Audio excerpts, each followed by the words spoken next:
भारतीय टीम ने रायपुर में खेले जा रहे दूसरे वनडे मैच में न्यूजीलैंड को 8 विकेट से करारी शिकस्त दी है। इस मैच में भारतीय कप्तान रोहित शर्मा ने टॉस जीतकर पहले गेंदबाजी का फैसला किया था, जिसे गेंदबाजों ने सही साबित किया है। मोहम्मद शमी, मोहम्मद सिराज समेत अन्य भारतीय बॉलर्स ने कीवी टीम को महज 108 रन के स्कोर पर ऑल आउट कर दिया है। गेंदबाजों के शानदार प्रदर्शन और रोहित शर्मा की अर्धशतकीय पारी के दम पर भारत ने न्यूजीलैंड के खिलाफ वनडे सीरीज का दूसरा मुकाबला 8 विकेट से जीत लिया है। इस जीत के साथ ही भारत ने अपने घर में लगातार 7वीं वनडे सीरीज जीत ली है। टीम पिछले 4 साल में होम वनडे सीरीज नहीं हारी है। यह वनडे सीरीज भारत की लगातार 6ठी जीत भी है।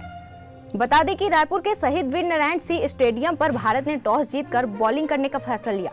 टॉस हारकर पहले बल्लेबाजी करते हुए न्यूजीलैंड की टीम 34.3 ओवर में 108 रन पर ऑल आउट हो गई है। उसकी ओर से ग्लेन फिलिप्स ने सबसे ज्यादा 36 रन बनाए।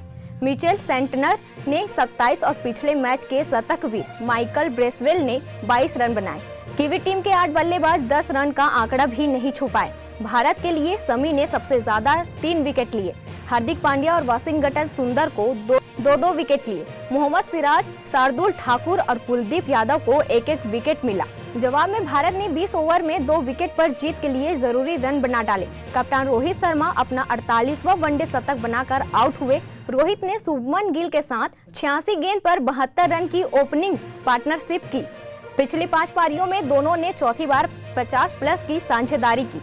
तो ऐसी तमाम जानकारियों से लगातार अपडेट रहने के लिए देखते रहिए न्यूज़ प्रेस 21, आपके हक की बात।